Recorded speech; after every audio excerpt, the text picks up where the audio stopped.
tanks, man cages, spreader beams, and others as well.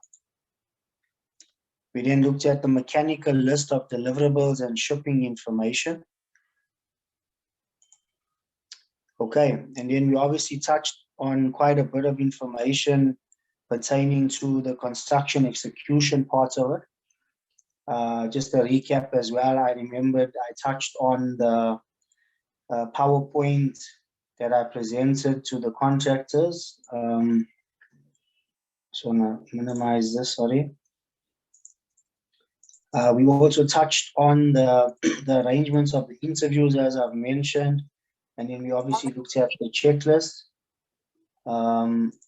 We went through the stickers as well. I can't remember if I mentioned to you guys that what I used to also do is I used to provide stickers for all the equipment that my team would inspect. So if there was any new equipment that came onto site, not only cranes, etc., it would have also been some smaller equipment as well, even up to some portable electrical equipment. My guys will also have a sticker that they would be able to put on the equipment that would indicate that it was inspected by my team. What else was there? Okay, then we had the coordination process for the daily what is it called, the site declaration, where they do the site inspections process in the morning before the guys were allowed to actually start working on site.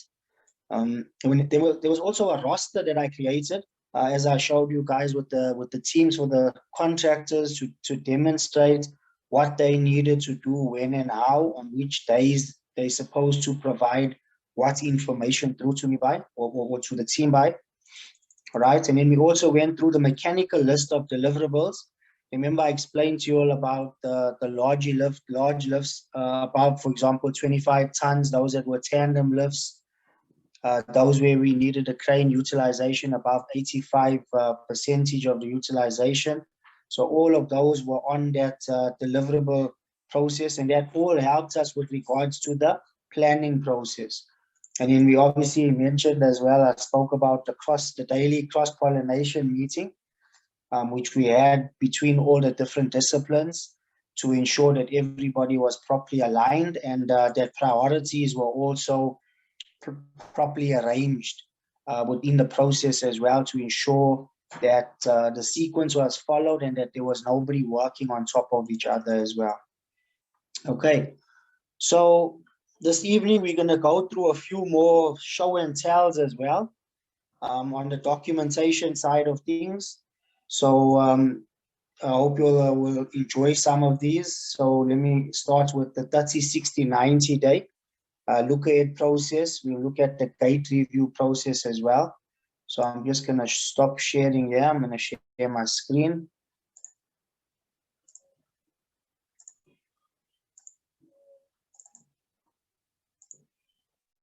Okay.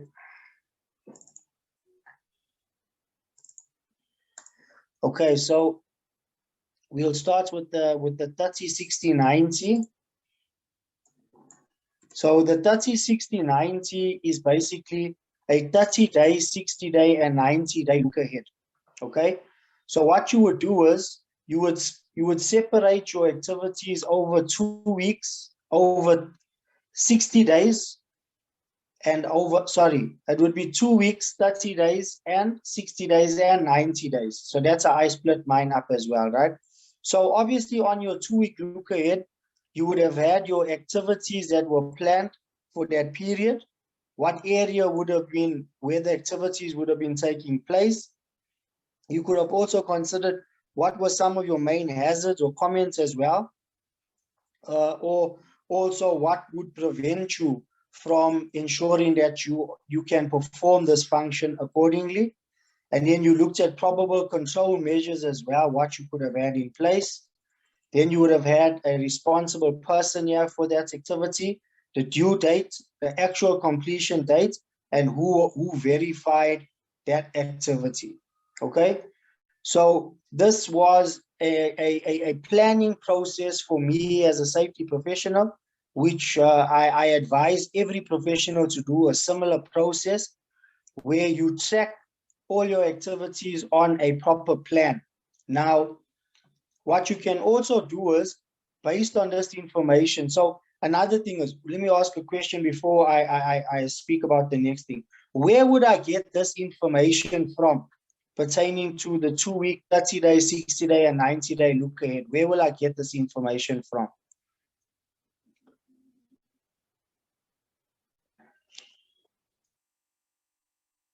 Anybody?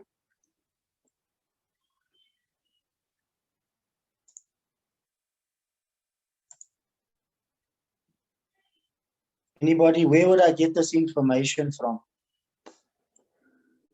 There's 2 sources that I would get this information from. There could be a bit more, but normally there would be 2 sources of where we would get this information from.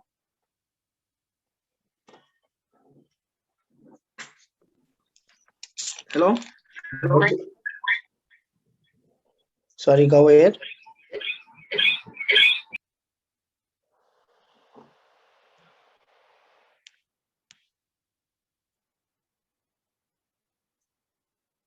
Hello, can you hear me? Hello? Go ahead, Yongela. Yes, I think I'm taking a guess here. Last week we were speaking about the Gantt chart. Wouldn't you get like some of the information from that? Correct. So basically your schedule will be one of your main sources of information that will help you with your planning process. And secondly, your contractor as well will also provide you with information pertaining to your 2-week look ahead based on the activities that are being conducted.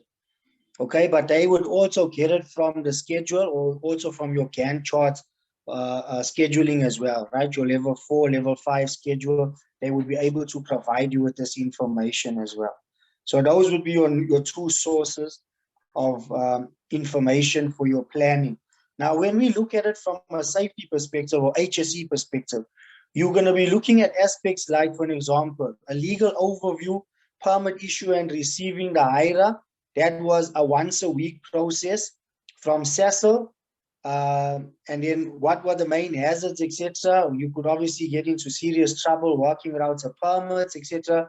And who are the responsible people. And then we went on to look at specific aspects like plant-specific training. What was the area? Again, more or less the same information. It's always non-compliance, etc. Probable dates, schedule bookings, etc. Now, all of this helps with your planning over your 2-week look ahead period, your 30, 60, and also your 90 days. So for example, your arrangements for training and those things will always be done in advance. And you would also obviously track it accordingly. Now, what I suggest to everybody to get yourself something similar to this, right? So you can download this program that I'm sharing on my screen here in front of you guys. It's called Rain Lender, all right? Now, what's nice about this is that you can add all of your information onto Rail Lender. So you can add this on as an event. You can add your information onto this area here. And this is how you can track and trace all of your items that are either an activity that's going to take place that you need to remember, or also something that's going to expire and you want a reminder to be done, let's say a week in advance, as I mentioned, with the cranes and those things, right? So take this information down. As I said, you can download this program for free. It's called Rain Lender, okay? Very nice program. And as I say, what's good about it as well, it runs over your system. So even if you don't have your Outlook open, your emails open, etc., you would be able to still get your reminders. So what you can also do is, if you want to go also in this process, you can also do the same. You can go into your Outlook, and you can then add your title of your issue. Let's say, for example, SAS 558 training. You then have your date. So it's on the 12th The time will be at 8 o'clock and it'll finish at 10 o'clock.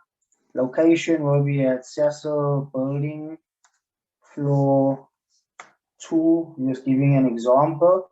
Now, what you can also do is, and this is something that I also did, was make it into a scheduled meeting, okay, where you can start adding people. So for an example, if you're sharing this information now with a contractor, so I'll just do this. Let me start to go back. So I'll go here. I'll make this into a, this thing is irritating me because it's over my screen. So inviting attendees.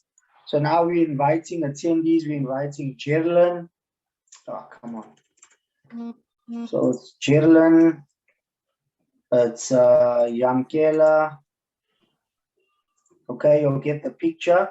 The title would be attending SAS 558 training.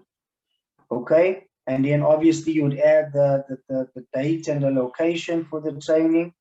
The time is from 8 o'clock or 8:30 to 10 o'clock, and location will be Cecil Building, floor 2, right? So who's required is Marizan and I'm thinking here now, Mr. Kutsa. Okay, and then we would send this out to everybody. Now, the reason why I do it in this way as well, and then once a person accepts the invite, they would also get the reminder popping up on their screen. Now, especially if you're doing this for very important aspects, like as I mentioned, cranes that are expiring, or training that needs to be attended by people because it has an impact on the project if it has not been attended, or it's a situation with the client that you need to attend, etc. This is where I utilize this process. Okay, normally I would just do a normal calendar invite